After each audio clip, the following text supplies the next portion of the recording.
ṣẹ́rí tó bá fi dáadáa Òṣòmọlẹ̀ tó bá fi dáadáa Òṣòmọlẹ̀ nǹkan tó Òṣòmọlẹ̀ máa ṣe ló sọ yẹn o. Ibi tó lórí burúkú tó ṣe bí tó dàbí búrẹ́dì Agége yìí tó wà lórí síìtì yẹn náà sọ̀rọ̀ èèyàn kan náà sọ̀rọ̀ nígbà tó wà nípò tí olórí burúkú yẹn wà o nǹkan tí àwọn South Africa ṣe ń gbà yẹn ó sọ aṣọ tó ń gbé nígbà tó wà lórí síìtì yẹn o ṣé tó lórí burúkú yìí bá kò lórí àga tó wà yẹn túrú kan bá ti ṣẹlẹ̀ rú South Africa yẹn kẹ́ni tó wá sọ̀rọ̀ yẹn náà kó wá sọ̀rọ̀ nǹkan tó sọ àbí kẹ́ni yẹn wá ṣe nǹkan dáadáa lórí síìtì tó wà yẹn kí ni òun máa wá sọ nígbà tó ń wà lórí síìtì yẹn sáni dáadáa lòun ṣàbí rere àwọn pípọ̀ wọn ò ní jèrè. Kí ló dé ẹ máa gbọ́dọ̀ burúkú lẹ́yìn ẹyẹ tẹ́lẹ̀ tí mo ṣe gbọ́ news yẹn báyìí mo sẹ́ndì ẹ̀ sáàròdé bàbá tẹ́tẹ́. We have alternatives. We have options. À ń gbọ́ yín o. Àròlé bàbá tẹ́tẹ́ mo sẹ́ndì ẹ̀ síṣẹ́ wọ àwọn olórí burúkú tẹ pẹ̀lú lórí tọ́wọ́n alẹ́ ẹ wò ẹ ti ṣe tó ẹ ti dìde ẹ ti gbèjà ara yín pé kẹ ti gbára yín lẹ̀ lọ́wọ́ wọn bullshit olórí burúkú àwọn máa ń ṣàǹfààní èèyàn ẹ gbọ́rọ̀ burúkú lẹ́nu ẹ̀. èèyàn mú àdíà tó dé pé ó mọ́gbọ́n wá ẹ wá gbọ́ ọ̀kan tó fi ń dá lóhùn ṣe é pé àwọn èèyàn yìí wọ́n ṣe èèyàn gidi ìgbà tí ó kàn wọ́n gbogbo tó ń ṣẹlẹ̀ nínú ìlú tó ń wà gan-an ṣé ó kàn wọ́n ni ká máa sọ àwọn èèyàn Nàìjíríà wọ́n dé èmi èèyàn kò jọ wọ́n lójú èmi èèyàn kò jọ wọ́n lójú. ẹ bá wa ṣí ẹ fídíò ẹ máa bá wa kọ kọ́mẹ̀ntì I don't know onímọ̀ òun ò lọ́kàn tí mo díjú yìí. mi ti ṣí ẹbí ọ̀nà bíi 5 sọ́dọ̀ mi ń bì ẹ ṣe mo kàn pé mo díjú lórí YouTube ní àmọ̀kọ́ tó dé. tó bá ti pẹ́ jù lórí kinní mi ó máa fẹ́ ti kọ́ọ̀lù ni so tẹ́ bá ti ń parí program máa tó dìlítì ẹ̀ kú. ẹ ṣeun sàn.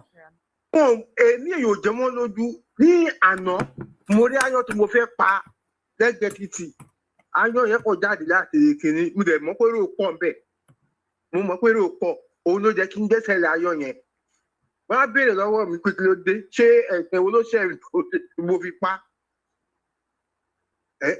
tẹ́mi èèyàn ò jọ wọ́n lójú kankan. wọ́n condemn náà. the right thing ni ọkọ bí o sọ the right thing ni. ọ̀dà ẹ ṣe gan sàn.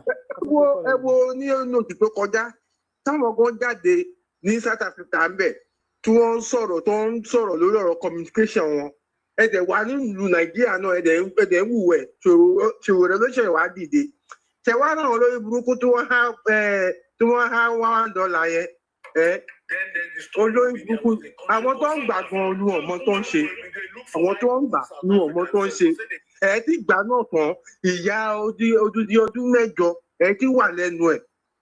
tó dáa ẹ ṣe kan sàkátí gbé kọlẹ lómi. wọn bọ ọkọ tó ń ṣàwọn ní ilé yẹn o. ẹ ṣeun ẹ ṣeun ẹ ṣeun. See why I don't like coming on TikTok. You enter, you no go mute, you go just dey talk for underjune. Bàbá ti pè yín lẹ́ẹ̀kan bàbá wa gbé kọ́ ló mo fẹ́ jókòó pẹ́ lórí show yìí o.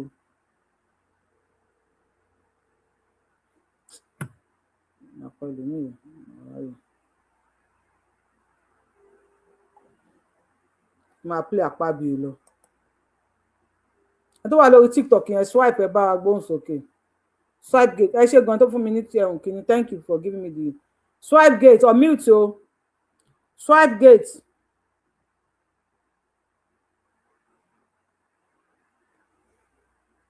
So I don't like to mute people. I don't know how to unmute them. Akpabio, you condemn fine. From their kitchens, naked them, drag them on the streets, stone them, and Hello. Kweto. Yes, ma'am. Ẹ kú iṣẹ́, ẹ má yẹ kí inú bí yín. Kò yẹ kọ́rọ̀ àwọn pípò ìjọ wa lójúmọ́, ó kàn ń dùn wá pé àwọn èèyàn wa ló ń ṣòfin. Gbọ́ nǹkan tí Akpabio sọ. Number one, ìdí táwọn South Africa ṣe ṣe ohun tí wọ́n ṣe. Wọ́n ti mọ̀ pé lórí burúkú làwọn tá a fi ṣe olórí. Wọ́n ti mọ̀ pé wọn ò ní gbèjà wa. Torí nílé ayé tá a wà yìí, kò síbi tí wọ́n ti ń deport àwọn èèyàn pé máa lọ ìlú yín. Bọ́n àti ìgbọ́rí pé kán máa pa àwọn èèyàn. Even American deport immigrants, are they killing them like South Africa? South Africa, you guys will suffer. I am laying curse on you guys. South Africa, I am laying curse on you. Today is 6th of May 2026. Your country will suffer. You will beg before you eat. I lay curse on you guys. Number one, tó wá pọ́n ní tìjú ni, ṣó yẹ káwọn èèyàn wà ní ọwọ́ tó pè ní Giant of Africa, ṣó yẹ ká máa lọ káàkiri lọ Mosquito of Africa. Olórí burúkú number one làwọn pípù yẹn, ìdí táwọn South Africa ṣe ń ṣe ohun tí wọ́n fi ń ṣe nìyẹn. Wọ́n pa àwọn olórí ẹ̀já mọ́ nǹkankan. Ẹ ṣe ìbéèrè tèmi lọ́wọ́ Tinubu ni, ṣé ó ti tà wá tán pátápátá ni? Ṣé àjò èèyàn lójú ẹ̀ tó bá ti rí àwọn èèyàn wa ni? Ṣé àjò èèyàn nítorí kò yé mi àwọn tó ń rò báwọn rò lé lórí? Wọ́n máa kú ti ṣe tó ń ṣe everybody wọn náà á gbé wọn 1,000 2,000 wọ́n á tún tó tẹ̀ ṣọ́ọ̀ṣọ́ọ̀ṣọ́ wọ́n á tó tẹ̀lé wọn èmi kò mọ̀ tá a fẹ́ ṣe sọ̀rọ̀ àwọn èèyàn wa. Ó ní $1 ló fún wọn $1 ewo $1 and they are even taking pictures with $1. They are taking pictures with $1. Nítorí ẹ̀ ló ṣe ọ̀rọ̀ wọn dàbí ẹni tó ń torí ẹ̀gbàwẹ̀ tó ń jọ̀sán lọ́rọ̀ àwọn èèyàn wa àwọn olórí tá a ṣe fún wa rárá àìsí lójú olórí burúkú ní kí lẹ porúkọ wèrè tó wọṣọ fún tó sọ̀sọ̀kúsọ lẹ́nu. mo mọ orúkọ ẹni tó dàbí ó dàbí tíṣù pépà tó fi ń nùdì. Àwọn èèyàn wa gan ní láti àlè torí tí wọ́n máa pariwo every time kán dẹ̀ máa wá nǹkan ṣe sọ̀rọ̀ tó wà nílẹ̀ yìí ibi tó bá yẹ kó wọ́n ti ya já ẹ mọ̀ pé tó bá yẹ pé South Africa ní Fúlàní ń pa bẹ́yẹn àwọn pípò yẹn á ti send àwọn Fúlàní padà síbi tán ti wá tipẹ́tipẹ́ wọ́n ti rí wa tó bá yá ń sẹ́ má bínú ẹ̀yin èèyàn mi ẹlẹ́rìí ọmọ akínni wá akínkanjú ni wá èmi ò rí mọ́ omi ò rí akíntà jẹ́ mi ò rí akínkanjú kankan o ní tó ń ṣẹlẹ̀ nílùú wa tí Fúlàní ń pa bí ẹni pa adìyẹ yẹn South Africa ò lè gbà á wọ́n á ti lé wọn dànù tipẹ́tipẹ́. My question is South Africa president, where is South African president? Where is our president láti kojú wo South African president títí wá ṣé kò gbọ́n tó ń sọ ni ṣé tí Tinubu ti di ni ipò wọn pa àwọn èèyàn ẹ̀ wọ́n pa àwọn ọmọ ẹ̀ ṣé bóun ló máa kọyà fún wọn àbí bẹ́ẹ̀ kọ́ torí pé àní pé wọ́n ti rí wa bẹ́ẹ̀ níṣẹ́ Tinubu dà ní gbogbo wọn tá à ń sọ yìí ṣó ti make phone call ordinary phone call ló máa take only take a phone call. wọ́n tó bá ti dé àwọn ṣe àwọn máa wá pe àwọn kọmitì tó máa lọ sí South Africa tó bá ti dé tó máa ti pa gbogbo ọmọ ìlú tán nílùú wọn lọ́hùn. Imagine. Elédùmarè ṣàánú fún wa ebola wá já sí kílẹ̀ ìṣẹ̀lú yẹn gangan lèmi fẹ́ bí Tinubu torí nígbà tí Buhari wà ń bẹ nílé ayé ti bàjẹ́ Nàìjíríà ti bàjẹ́ Tinubu wá débẹ̀ wá bàjẹ́ times 100 báyìí àwọn kan dẹ̀ ṣe wà tán ní ká má sọ bẹ́ẹ̀ mọ́ pé Tinubu ló ṣì máa ṣe èmi ò mọ tó ń jọba lé lórí nígbà tí gbogbo yẹn bá ti kú tán táwọn èèyàn ti sá lọ ṣé yẹ kó máa tẹ̀ bá wa ní South Africa àwọn olú táwọn èèyàn máa ń make phone call tán wá wà lórí TikTok tán láwọn wà nígbà máa ní kí ló ṣẹlẹ̀ ebola dé ṣé yẹ káwọn èèyàn wá wà ní Afghanistan. Mà ṣe ó ṣe ó ṣe wá ti sú mi gbà mí gan máa ń fẹ́ pa gbogbo àwọn device mi pé mi lè wá kú ìlú òyìnbó mo wà lóòtítọ́ mi àgbọ̀dọ̀ sọ pé kí ló kàn alẹ́ bí alẹ́ then bí ìtì ẹ̀lẹ́ bí àwọn èèyàn mi ibi tán ti bí wa nìyẹn ṣé bó ṣe máa parẹ́ lójú gbogbo wa lélẹ́yìí gbogbo ẹ̀yin tẹ́ ń bọ́ sórí social media tẹ́ ń fohùn yín tẹ́ fi ń jà fatifati Elédùmarè máa tì yín lẹ́yìn o iṣẹ́ lẹ̀ ń ṣe o tán bá sọ pé káyìn náà máa bọ̀ lékẹ́ wá ṣe kò ní dáfẹ́ tó bá sọ bẹ́ẹ̀ kẹ́ ń gbọ́ ẹ tó bá ní kẹkẹ kúrò bí tàyà pé kẹ wá ṣe kò ní dáa fún wọn because wọn mọ̀ọ́re tán bá mọ̀ọ́re ni wọ́n mọ̀ pé iṣẹ́ ni gbogbo yín tẹ́ wà lórí social media tẹ́ ń pariwo lọ́sàn-án lálẹ́ iṣẹ́ lẹ̀ ń ṣe àwọn yẹn jókòó sí ojókòó ó ń sọ̀rọ̀ bí ìtẹ́ ọtọ́ fún ẹyin mọ́ nínú ohun ọ̀rọ̀ yẹn ní kọ̀ọ̀kan ìgbà tó ti bẹ̀rẹ̀ mo ti mọ̀ pọ́rọ̀ olórí burúkú ló máa sọ àwọn ní Nàìjíríà ní àìjíkò tó yẹ ká máa jí láràárọ̀ káwọn abiyamọ tó wà nílẹ̀ Nàìjíríà kan jí ní hòhò láàrin òru kọ́ máa fún àwọn olórí wa ní èpè. Even Tanzania president has already won South Africa. Tanzania.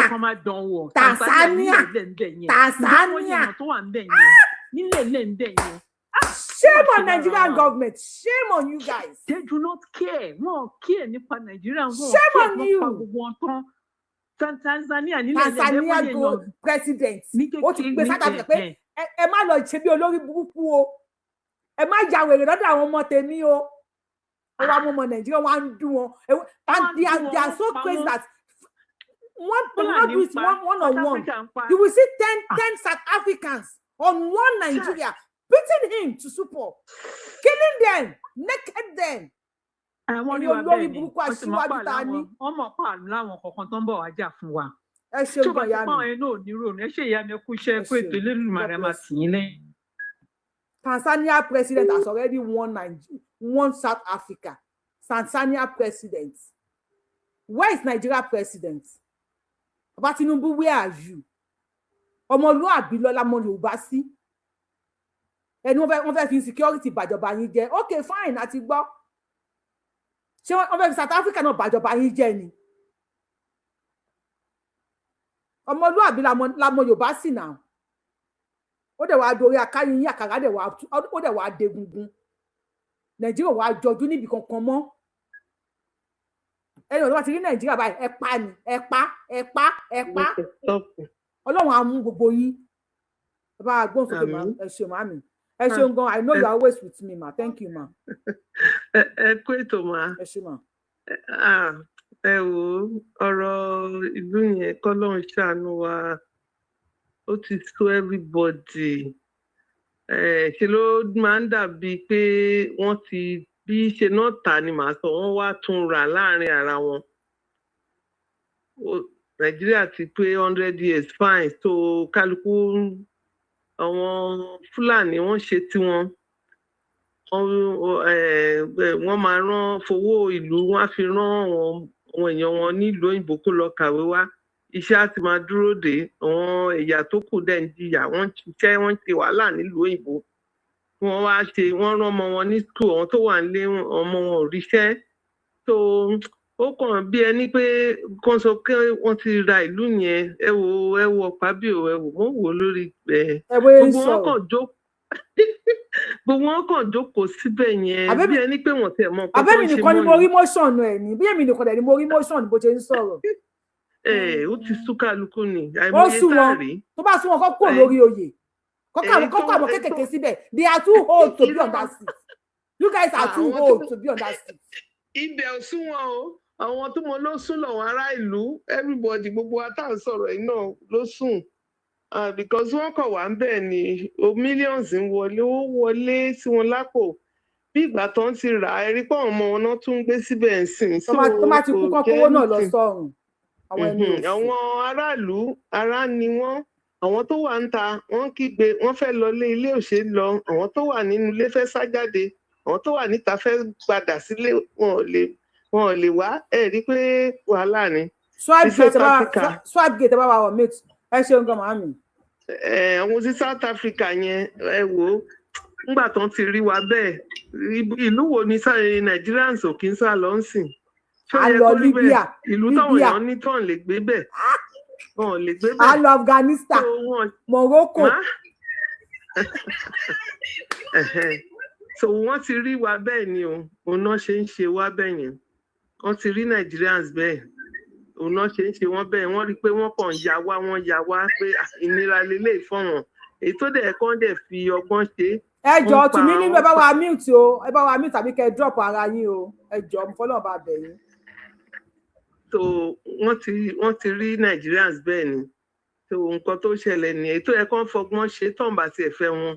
Ó dà ẹ ṣe mà, ẹ ṣe God bless you. Ẹ ṣe ó dà o. Ẹ ṣe gan. Swipe gate or mute o, swipe gate or mute. Ẹ ti má ti gbé wọlé ẹjọ́ tó wọlé má bá wa mute ní àdé má sọ̀rọ̀ ẹ má bá wa mute tó bá ti wọlé straight báyìí. Àkọ́kọ́ pé èèyàn méjì lórí fóònù kẹ́tùkọ́ tó wá gbé yín wọlé. Swipe gate, I'm going to disconnect you and bring you up back. We send the request. Thank you for all your gifts. Ẹ bá gbọ́n sókè sàn. Ẹ rà máa ẹ kó ètò. Àjọ ń ṣètò ni.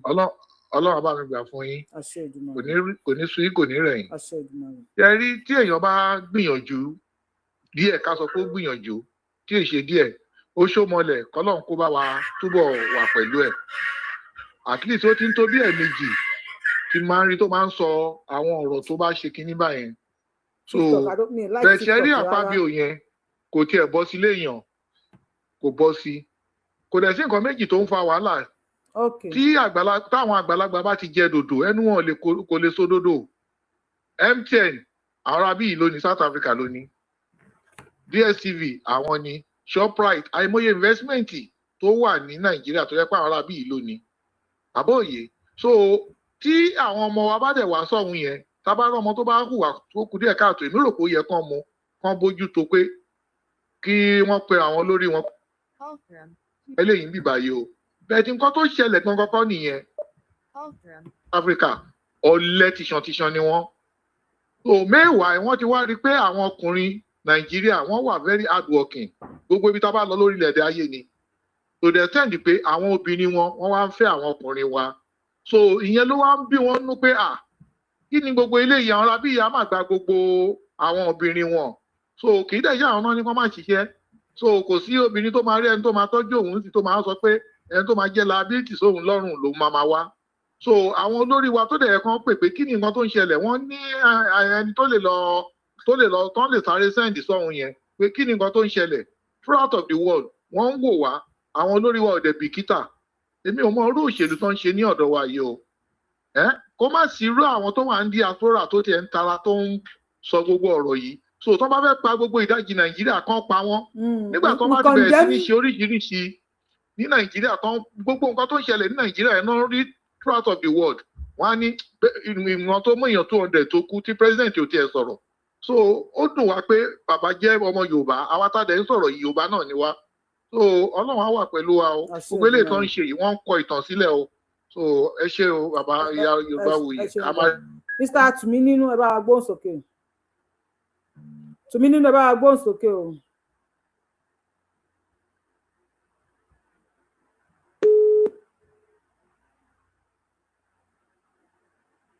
Nigeria is gone. Ẹ wo àwọn senator yẹ kí mẹ́nà dá senator wà kí gbọ́n nǹkan tí yẹn náà tún sọ. We have alternatives. We have options. We have options. And therefore this word should be sent across to South Africa. God bless you. We know where South Africans are, not only Nigeria but all over Africa. And we can take this fight to their territory. Yes. If need be. But we cannot sit down and typical of some of us lament when this thing is happening. There is no duplicate. Life has no duplicate. All of a sudden you are killed. Your families have lost you for no reason whatsoever. God bless Mr. President, I think this is as serious as it gets. And today, sir, if this is the only thing the People's Chamber, the Senate of the Federal Republic will discuss, please be it. We can take the fight to the Adomotu. We know where they are, including all the Africa. Let all the African presidents condemn South Africa's xenophobia. Shut your door at them. They should not bring in anything to Nigeria, and they should not take anything out of Nigeria. Akpabio should stop that nonsense and say we condemn, we condemn, we condemn. Nonsense. Ẹ̀gbọ́n sókè sà. Ẹ ṣé ìyá wa Yorùbá wuyè.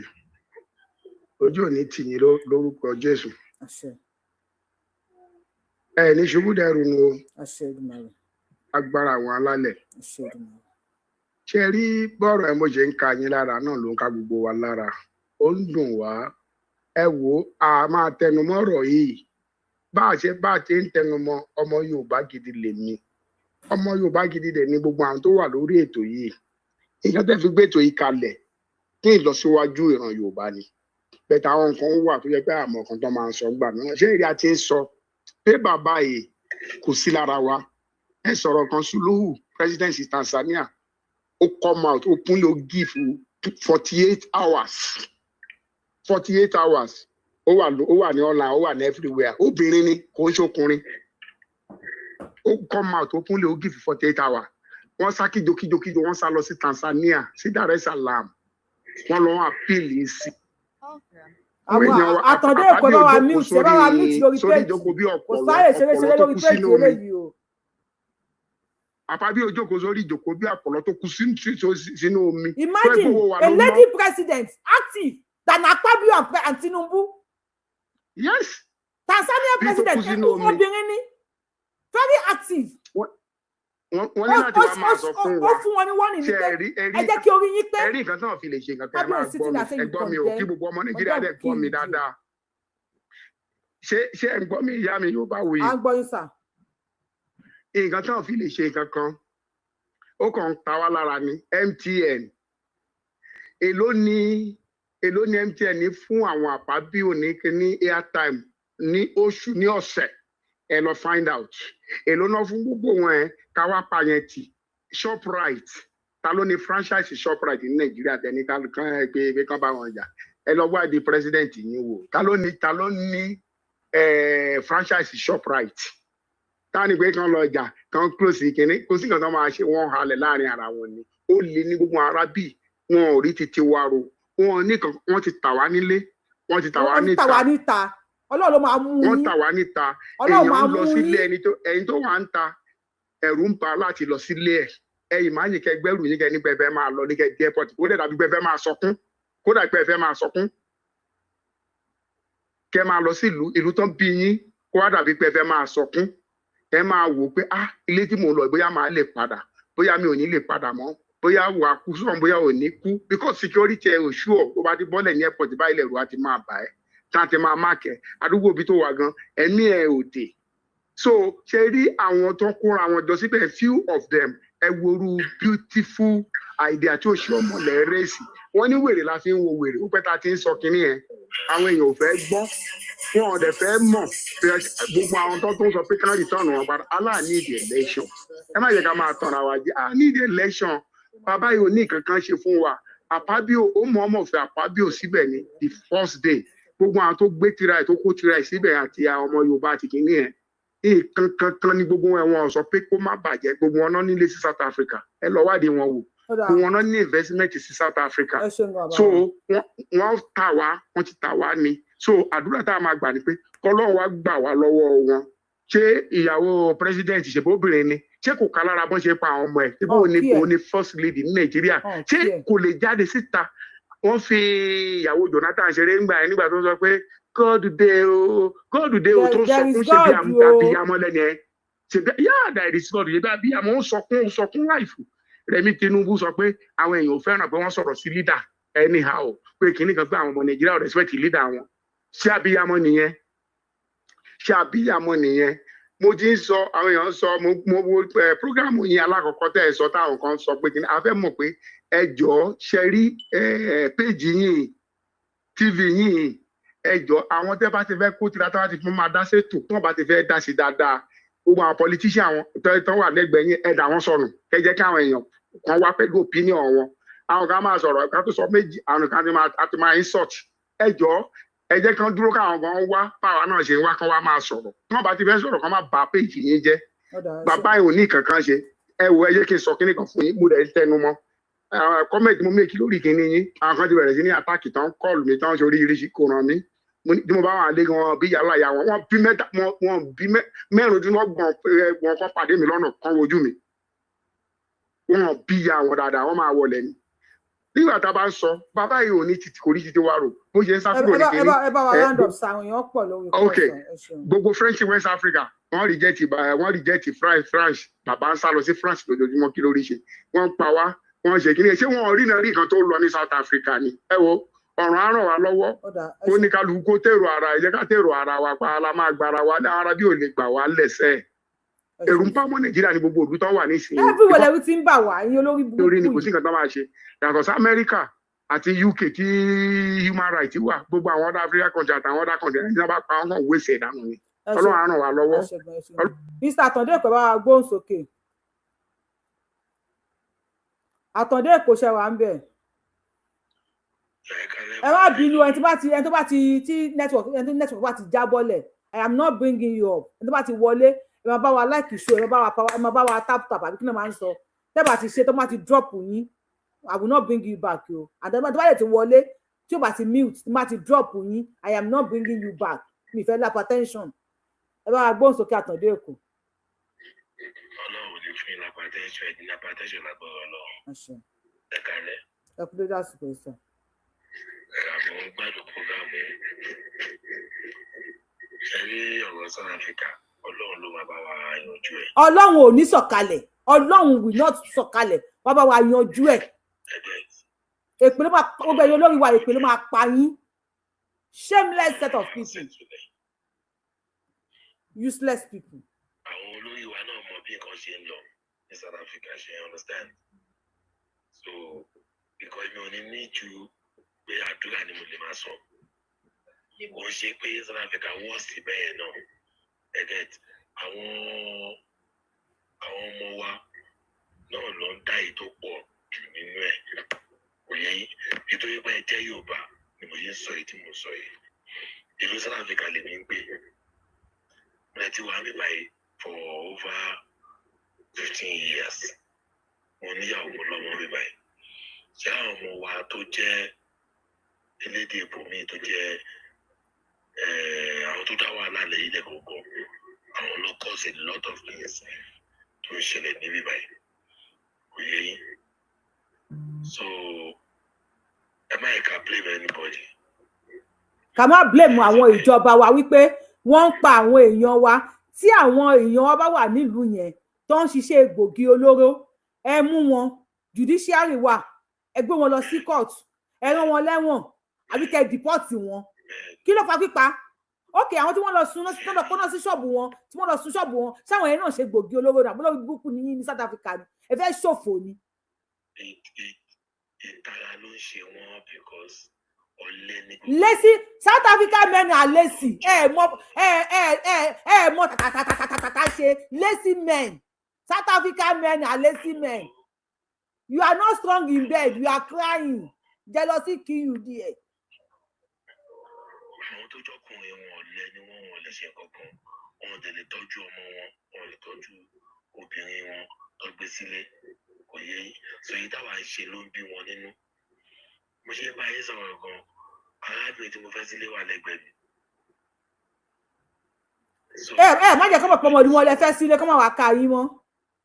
Kò sí nǹkan tó lè ṣe fẹ́ mi kò sí nǹkan tó lè ṣe fún mi. Àwọn olórí burúkú wọ́n ní àwọn ọkùnrin yóò mọ̀ bòódó kò tó ń ṣe yín gangan nìyẹn àwọn obìnrin sáwọn lọ bá àwọn ọkùnrin Yorùbá àwọn ọkùnrin Nàìjíríà ẹ wá ń sunkún sáwọn àdáni kọ́ máa jọ abẹ kọ́ máa mú abẹ yín jí nígbà tán bí yín ẹ̀yin olórí ibú ẹran yìí. Ìgbà tó ń dá wàhálà lẹ̀ ṣebí Ghana government wọ́n wá sí ìbàyí wọ́n wá mú ẹni tí ó dá wàhálà lẹ̀ lórí ọ̀rọ̀ Ghana kí ni Nàìjíríà ṣe tó ìwọ̀n lè wọ́n yàn wá sí. olórí ibú ni wọ́n we condemn. Ẹni sùúrù sà lórí fóònù. Ẹni sùúrù lórí fóònù sà. Òun gbọ́ program yẹn lọ́wọ́ ni mo fẹ́ dá sí bọ̀. Ó lè ẹ bá wa dá sí à ń gbọ́ yín sà. Ẹ bá wa lóun tẹ́ fi ń gbọ́ wa nínú ilé. Ẹni tó ń sọ̀rọ̀ lọ́wọ́ ń sìn yín ń sọ̀rọ̀ nípa pé kí ni Nàìjíríà máa fọ́ bá sí. Bàbá wa ẹ bá wa lóun tẹ́ fi ń gbọ́ wa nínú ilé. Ok, program yẹn náà mo ń visit ṣe jẹ́ kí n gbọ́ bí ṣe. Ok. Number one ẹ kí n sọ fún yín ṣó tẹ́ ń pè sórí ẹ̀ ṣó tẹ́ ń wò lọ́wọ́ òun kọ́ là ń ṣe yìí tẹ́ ń wò lọ́wọ́ àti ṣe mo ṣe rí lórí péjì tẹ́ sẹ́ndì sí mi ní. ẹni sùúrù sà ẹni sùúrù tó rẹ̀ pé ẹ̀yin tẹ́ bá ń tẹ̀lé wa ẹ lọ subscribe sí YouTube channel wa tẹ́ bá subscribe sí ẹni sùúrù sà tẹ́ bá tẹ notification bell lórí ẹ̀ sí all ẹni nìyẹn èkejì tẹ́ bá ń wo show wa tẹ́ bá ń like ẹ̀ olùmí sọ fáwọn pé ẹ bá wa like show yẹn bá wa tẹ thumb up tó bá ń like show wa tá bá ti wà lórí show wọ́n máa fún ẹ notification because wọ́n believe pé o like page yẹn nìyẹn bẹ́ẹ̀ téèyàn bá ń wo show tí ò like ẹ̀ tí ò ṣe yan kan ẹ ṣe máa ń wo show àná àbí show ọjọ́ mẹ́ta lẹ ṣe máa padà wá wò ní ìjọ́ tẹ wo yẹn ọkàn máa wò pé wọ́n máa kà ní máa tó jẹ́ pé wẹ́ bí a ka send ẹ̀ sí kò tó wà lórí íńtánẹ́ẹ̀tì nìyẹn nísìn so show tẹ́ ń wò yẹn show láti ṣe láti àná ni à ń gbọ́ yín sá. mo ṣe wo péjì yẹn sìn ní tó mo á fi ìgbà tí mo á lọ sórí kọ̀ǹpútà mo á rí níbẹ̀ mo á ń play rẹ̀ mo á lérò pé bóyá ṣe bẹ́ẹ̀ ni ní 6. Èyí tá ń ṣe lọ́wọ́ ọ̀rọ̀ South Africa ló jẹ́ kí n pè. Ọ̀rọ̀ bàbá wa ọ̀rọ̀ South Africa là ń sọ lọ́wọ́ báyìí. Okay. Ọ̀rọ̀ South Africa là ń sọ lọ́wọ́. Kí ni title ẹ̀? Kí sẹ́ni mo pe title ẹ̀ nù. Do they truly love their citizens? South Africa xenophobia. Ó dáa tó mo rí free but ibi dùn ní ọ̀sán Yorùbá ọ̀sán tó ní mo fẹ́ research tí mo ń bọ̀ lọ́wọ́. Ẹ click lórí ìyẹn kẹ́kẹ́ join wa. Kẹ́kẹ́ bá wa dá sí ilé ìsìn. Lórí ti South Africa bí? Tó ṣẹlẹ̀ ni pé ẹ má wọrí máa wò létà torí mi ní pẹ́ lọ síbi iṣẹ́. Máa wò létà torí pé mo ní kí n gbọ́ kíní yìí kí n lè dá sí kó tó di pé mo lọ síbi iṣẹ́ mi but létà ẹ má wọrí bí ìpẹ́ sẹ́ndẹ̀ torí péjì mi ló jẹ́ kí n wá wò but déètì ní May 6 ló jẹ́ kí n wò kó bọ́jà current program ẹ̀ ṣe lọ́wọ́. a ṣe látàrí akànge lẹ́yìn ni bàbá wa bá ń wo bá wa gbóhùn sókè bàbá wa bá ń wo ṣẹ́ wa ń bẹ̀. mo ń gbọ́ ṣé rí nǹkan tó jẹ́ kí n wá sókè lé ní pé mo fẹ́ wá clear nǹkan kan bẹ́ẹ̀ ẹnìkan sọ̀rọ̀ lẹ́ẹ̀kan yẹn ó lẹ́ni tó wá mọ̀ pé ó fẹ́ máa kópa program ẹ̀ jẹ́ kò ní ìdíkẹ́ ìyàsọ fún ìwà àti advice wọn ni èmi ò mọ̀ tí wọ́n pè mí ìwájú ìsúnmọ̀ ẹ̀ ókè náà ọ̀rọ̀ South Africa la ń sọ lé nìyí ohun kan tèmi máa ń sọ ni pé ọmọ kan gbà tó jẹ́ kí n pàtàkì kékeré kan kò pẹ́ ọmọ yẹn gbà tó tá ń tòwó ẹ̀ níwáyé pé kó bá lè níwèé ló wá sọ mo ní láti pé tíwèé ẹ̀ bá ti jáde o wàhálà ẹ̀ṣẹ̀ bẹ̀rẹ̀ ní o ní bàbá oníbàwò ni ó lé mi tí mo wà ń bí wàhálà tó síwájú mi ni onígbogbo wa lọ́la ní wàhálà mo lé ilé tó gbórí jù ló máa wà níwájú ẹ tó bá ti gbá ya lẹ́sẹ̀ tó bá ti gbà ní blue tó bá ṣubú ìnira tó wà ó mo lọ ìjọ tó bá wọlé sùn ìgbà yẹn lò ní wàhálà ó ní kó tó bá ti ní ìwé ìgbà mo lé mi gan nígbà tí mo dé lóyìnbó mo rò pé tó bá ti ní ìwé wàhálà mi ló pé bá ṣẹ́ mi mo ṣe bẹ̀rẹ̀ ni mo ní bó ṣe ilé ayé ṣe rí nìyẹn sóhun lọ́rọ̀ tó ìka tó bá yẹ mú la máa fi ro mú ní ìgbà tájọ́ kínní ní ìgbà táwọn pa wá ní Kwara làwọn kan gbéra pé ọba Aláàfin òun àti ọ̀jájá ṣe lọ́jà mo ní èyí mo wá ń sọ fún ọ lórí program ẹ̀yìn arábìnrin wàhálà wa kọ́ nìyẹn náà wàhálà wa tó kàbí ní pé ká lọ defend àwọn èèyàn wa ní Kwara kẹ́ni mo sọ fún ọ ní ọba méjì lẹ̀ ó tẹ̀ Trump débi kan tẹ́ pé wọ́n rẹ̀ ní mo ní ọba méjì tó máa ń jẹ kó wọn lọ sí màkó hall kán lọ lura wọn bẹ̀ ilé tó bá knock down olùkọ́pá ọ̀nà lẹ̀ oníkò tó kà wá náà lọ́ba àwọn èèyàn wa náà pa ní Kwara yẹn ó kí ó di South Africa sẹ́yìn à ń sọ lánàá bí ẹnìkan wá ń sọ̀rọ̀ wá lọ gbọ́rọ̀ ibo wá sí pé kíní kájọ ni wá gbé kíní olófìgbà tó fi já mi bọ́ lánàá bẹ̀rù kọ́ gbẹ́ni wá. òun kọ́ mo fi já yín bọ́ àná yẹn ẹni bá ti sọ̀rọ̀ díẹ̀ ẹ jẹ́ ká máa sọ̀rọ̀ wọnú ara wa. ẹ̀bùn tí ń gba èmi náà kájẹ́tì mi náà ọmọ ló máa ń kájẹ́tì mi òun kájẹ́tì ẹnìbọ̀dù ọgbà tó ń ta jẹ́ ìjọba pé ọ̀rọ̀ ọ̀gbẹ́ni ọ̀rọ̀ ibo kọ́ là ń sọ tó bá hẹ́ẹ̀tì ibo ó hẹ́ẹ̀tì sáré àti tẹ̀yà ara ni ẹ tó bá wà lára igi amádùn kòkòkò tó bá wà lára ògèdè amádùn ṣọṣọ. bàbá wa ọ̀rọ̀ South Africa tó ná South Africa yìí ń ṣe bá wa dá sí i ẹ jẹ́ ká sọ̀rọ̀ lórí yẹn. Bob Marley sọ̀rọ̀ kan ó ní tell the children the truth ọ̀pọ̀lọpọ̀ àwọn tó ń ẹ̀bì wa tó ń pa wá bẹ̀rẹ̀ náà pé majority of them are illiterate dípò bá pa wọn gan illiterate ní. wọ́n ní South African men are lazy in bed. wọ́n ní wọ́n lazy in bed wọn ọmọbìnrin bá sùn. ẹ jẹ́ kí n sọ kí nìkan fún ẹ wọn ò ní chance àwọn ọmọ illiterate ní bàbá wọn mo sọ pé Bob Marley sọ pé tell the children the truth wọn ọmọ ìfì apáta wọn mọ̀ pé bí Nàìjíríà ṣe gbé ọ̀rọ̀ apáta àwọn nìkan kọ́ ló kàn sọ ti South Africa náà Nàìjíríà mi la gbé ọ̀rọ̀ South Africa nígbà apáta yẹn anything made in South Africa should not be sold in Nigeria anything made in Nigeria should not be sold in South Africa nígbà tí wọ́n rí epo wa tó ti British Petroleum tó rí epo wa tó lọ mú on the shore no fi fún British Petroleum ní 48 hours kó pack out from Nigeria torí South Africa ní náà à ń jà fún wọn náà Ọbásanjọ́ sọ̀gbà ẹgbẹ́ kájọ kájìdó mùsùlùmí ká lọ fòògùn bá wọn jà ó sọ̀gbà yẹn náà. ká lọ fòògùn bá àwọn olóníkà fòògùn bá jà. àwọn South African white àwọn apáta ìwọ̀n yẹn Ọbásanjọ́ ó jẹ́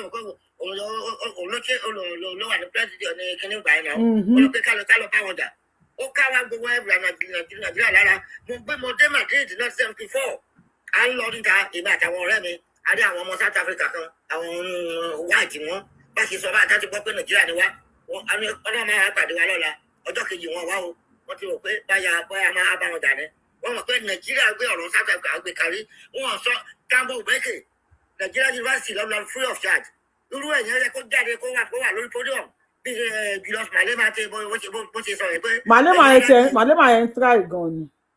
Ok, irú Thabo Mbeki tó lọ sí yunifásitì wáyé by free of charge and many of them ó yẹ kán jẹ́ kọ́sọ́ kan pa pàtàn fún àwọn ọmọ yẹn. Àwọn ọmọ tó ń gbá wa jà lé nìyí wọn tí bí wọ́n gbà yẹn bàbá wọn ló bí ìgbà pátá wọn ọmọ ìsìn wọn bọ̀t kò sẹ́ni tó sọ fún wọn pé ẹ̀yin ará bí àwọn tó jà fún wa gbà àpáta nìyẹn àwọn ẹlẹ́wọ̀n ń bàjá yìí náà ìmọ̀ ẹ̀yẹn Thabo Mbeki tó wà ní president later kò lè sọ fáwọn èèyàn ẹ̀ ó sọ ìsìn yẹn fún wọn ìkà tí mo sọ nìyẹn àwọn illiterate ọ̀pọ̀lọpọ̀ wọn kàwé náà every Nigeria tó bá ti kúrò ní Nigeria kó tó jáde síta at least èyí tó bá kàwé ní school side àṣà ní pharmacy tó máa fi defend ara ẹ̀. bàbá wa bá ń wò Senator Osomole ó ní kí wọ́n sì sí láńsẹ̀nsì MTN kí wọ́n sì sí láńsẹ̀nsì DSTV Shoprite. Yes, àti MTN. Ẹ wá àwọn tó jẹ́ Senate President. Ó wá ní àwọn ò lè ṣe because we need more foreign investors. Foreign investors ṣe olùbẹ̀ yẹn kàtí mo sọ nìyẹn. I need the foreign investors. Ṣé èèyàn olórí kan máa pa wá lọ́rùn yẹn? Tó bá mú lè ní Nàìjíríà, tó bá jẹ́ foreigner ṣé ọ̀nù kan pa ni àbí kan prosecute ẹ̀. Bó ṣe rí nìyẹn. Ìkàtà sọ nìyẹn. Wọ́n rí foreign investors báwọn Fúlàní ṣe ń pa wá nìyẹn tí gbogbo wọn lànà ó lẹ̀ tó ń wù. We do not walk alone in this freedom, fellow South Africans.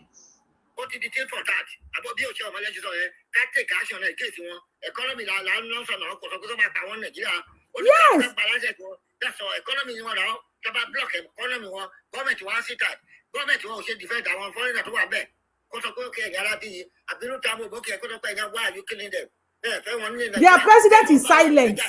We can fight them economically. Yes, we can fight them economically. It's not compulsory chaos.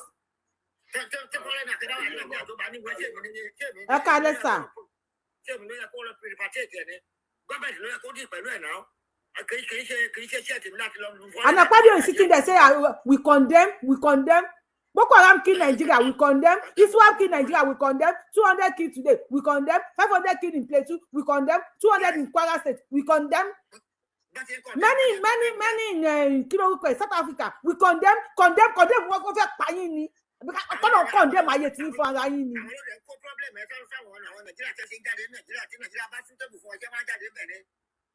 If Nigeria is suitable for us, think we will leave our father's land, and you're not which one?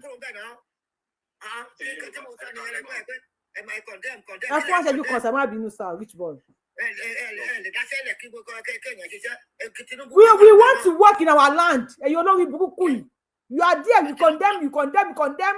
Bunch of only. Cease. No hospital. Nigerian presidents are dying in foreign hospitals. Shameless presidents. Shameless leaders. Useless people.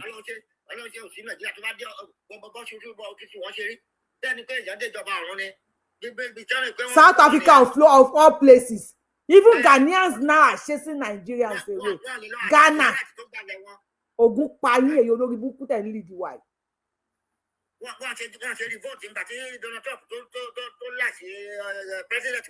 Richard about bones okay, direction about wow.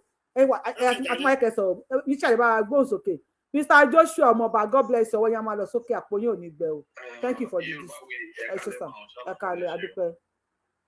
Yeah, in the issue of South Africa, South Africa.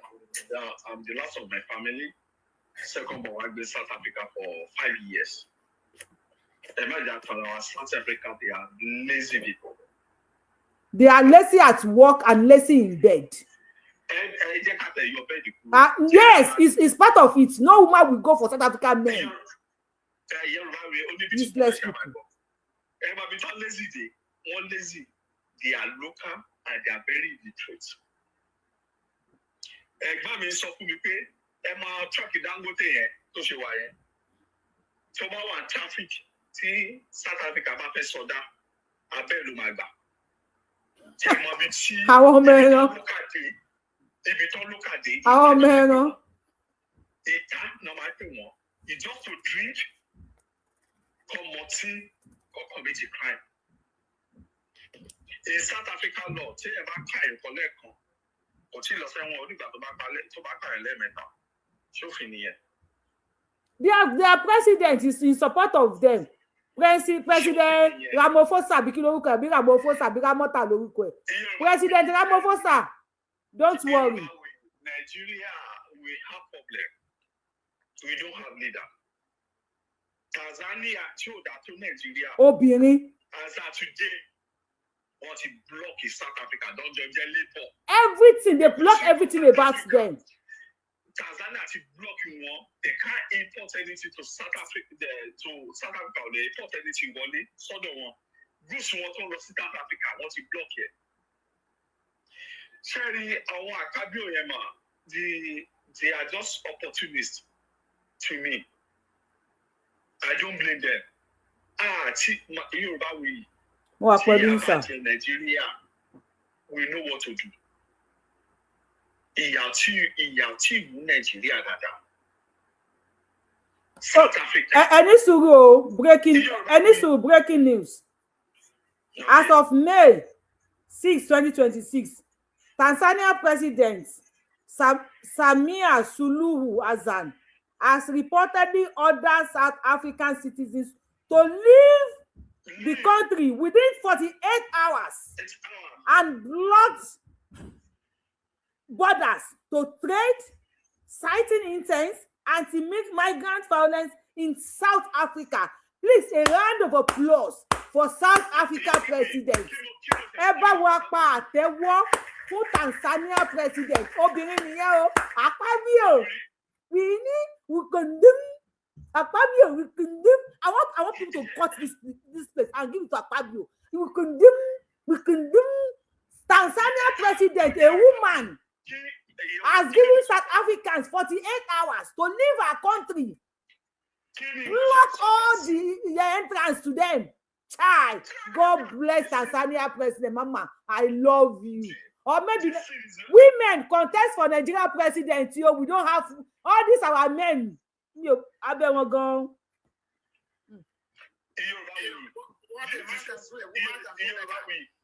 South African people, Nigeria, 1 month, 1 week, Hold it on. DSTV need one. Users will pay me, but Nigeria, DSTV law.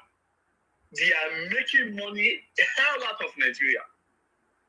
And these same people, no video calling me, these people are saying, look at where foreigners are living. Baba, I kakin Tanzania president.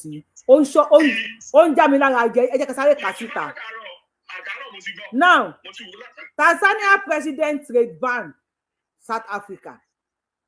When we are talking of presidents, when we are talking of leaders, when we are talking of elders, this is the kind of leaders we are talking about, not Nigerian rulers. Trade ban. Tanzania president has suspended the importation of agricultural products from South Africa following the rise of tension. Wọ́n ní tó fi ń ṣe agriculture tó ń kó wá láti South Africa. Tanzania president ti ban there. Yes. What a man can do, a woman can do better. Maybe we should have women, ladies, as the president of Nigeria. Reason.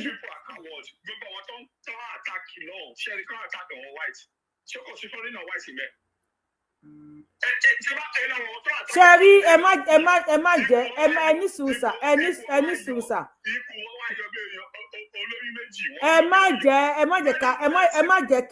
sùúrù ẹ má jẹ́ kí ká bòpò lọ sílé olóró. Tí ìjà bá ṣẹlẹ̀ pé èèyàn méjì ń jà, tẹ́ bá ń dúra yín tó ń ṣe fúnra yín lẹ ẹ má jà. Tẹ́ bá ti ń jà lọ síbi ìsọ ẹlẹ́yin tútù, tẹ́ pé ìyá tó ń tẹ yín yẹn ò gbádùn, ẹ máa jà lọ sọ́nà iwájú ni. Àwọn South Africans, àwọn ọmọ Amẹ́ríkà tí wọ́n jẹ́ foreigners wà nílùú wọn. I double challenge you. Ramotu àbí kí lórúkọ president America Rimana àbí jákujàku wo lórúkọ ẹ I triple challenge you tó bá bí ìyá láyà ẹ dáadáa ní kí àwọn South Africa kí wọ́n na ọmọ America ní kí wọ́n na ọmọ America tó jẹ́ foreigner tó wà nílùú wọn tí Trump bá bá ti ń jẹ́ láàrin 8 minutes ayé yóò bá bàjẹ́ mọ́ Trump lọ́wọ́ kẹ́ni mo kù díẹ̀ but they know Nigeria politicians will say we condemn. Nigeria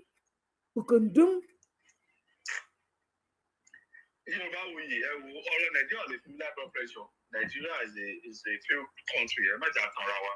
Ibi tá a bára wa ni. South Africa. Yorùbá wuyì. Every law ọmọ Nigeria. And these people are lazy. Cherry gbogbo lazy yẹn is none of my concern. I don't know if anybody is getting my own. You are not getting what I want. Get me. Wọ́n tẹ̀mí ń sọ. Mr. Richard kejì Richard solution bá wa gbóhùn sókè. Wọ́n tẹ̀mí ń sọ. Either South African are lazy or they are not lazy. Kò kàn mí. I don't care about them. All I care about is let Nigeria government do something. Tanzania president as a lady. Imagine what she has been doing. Giving them 48 hours to leave our country. If you say my people should leave your country, you say leave my country. Wahala wa nbe ni. Akpabio said we cannot tell them to, we cannot chase them out because we need more foreign investors. So the tax the foreign investors will pay is more precious than the life of Nigerians. Shame on you guys. Shame on you. Eyelori ibu. And boy, Mr. Lisa solution. Solution say one bed. Yeah, hello, ma. And boy, sir. Yes, ma. Sherry South, it is about 20. Mi ò fẹ́ ká sọ̀rọ̀ kan nípa South Africa o. Ẹ má sọ̀rọ̀ kan nípa wọn. Olórí burúkú ni wọ́n. They have been caused. We need Nigeria government. You guys should talk about Nigerian government. This useless government that we have in Nigeria. Talk about them. Okay, we can dive into the ultimate collection of questions. So we should continue that come back power. I want.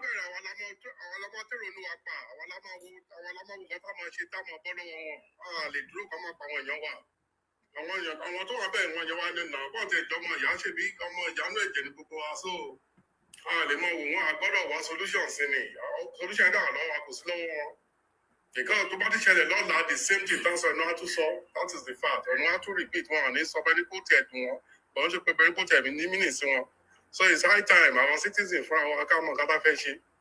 Yeah, it's high time. We have to defend ourselves. We have to make sure that we choose the people that want interest. How do we defend ourselves in foreign lands? Cherry number one. Cherry, number one. Nigeria has to speak up. Nigeria has to speak up in one voice. Because xenophobia is a 20-something years ago.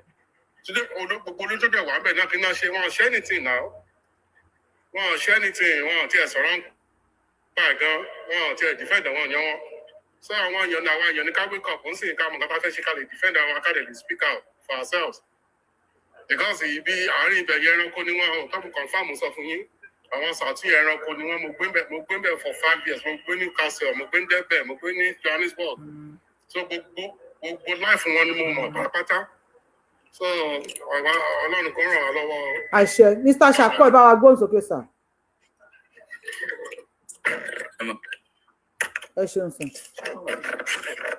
Bó ṣe ń bá yín sọ̀rọ̀ yìí ìlú ilé mi ń gbé kò sí ibà mu wà bí ń bá yín sọ̀rọ̀ yìí àwọn ip yìí wọn ò tẹ fẹ́ rí Nàìjíríà rárá ẹ ti sọ̀rọ̀ kan fún yín kíní kan ṣẹlẹ̀ lé November 22 mo request Uber mo lọ sínú mo lọ ra kan bẹ́ẹ̀ bí mo ṣe wọn bọ̀ àárọ̀ ni mo sọ fún yín o àárọ̀ ni kì í ṣálẹ̀ o mo ṣì ní case number mi bí n bá yín sọ̀rọ̀ yìí bí ọ̀pọ̀ yẹn ṣe gbé mi dé iwájú ilé mi kí n kọ́ bá kò lẹ́yìn kí n yọ wallet mi jáde kí n sanwó fún ó dẹ̀ yọ̀bọ̀n tì mí ó ti yẹn bó yọ̀bọ̀n tì mí yẹn ó dẹ̀ ní pé tí mo láìka mi kí n kó fóònù mi sílẹ̀ pẹ̀lú wallet mi mo dẹ̀ ṣe ohun tó fẹ́ because kò sí ọkàn lára mi mo ṣe ohun tó fẹ́ mo fi sílẹ̀ ó dẹ̀ lọ mo lọ sí police station mo lọ open case ọlọ́pàá wa tẹ̀lé mi pé ṣé mo mọ plate number mo ní kí mo wọ̀n rántí plate number yẹn mo ní because fóònù mi wà lọ́wọ́ ẹ̀ ọlọ́pàá wà tẹ̀lé mi lọ sínú mọ́ because ibà yìí camera will go everywhere ń báyìí tàdé nu mọ́ yẹn ó ti yẹn ọwọ́ gbé mi lọ sí ọ̀dà grand yẹn ọwọ́ ń yẹ kí ni camera yẹn wò ń bẹ̀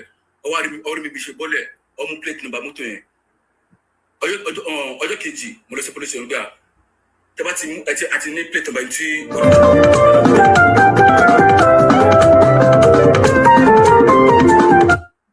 ẹ má bínú sá. because ìlú pé number one ìlú yìí.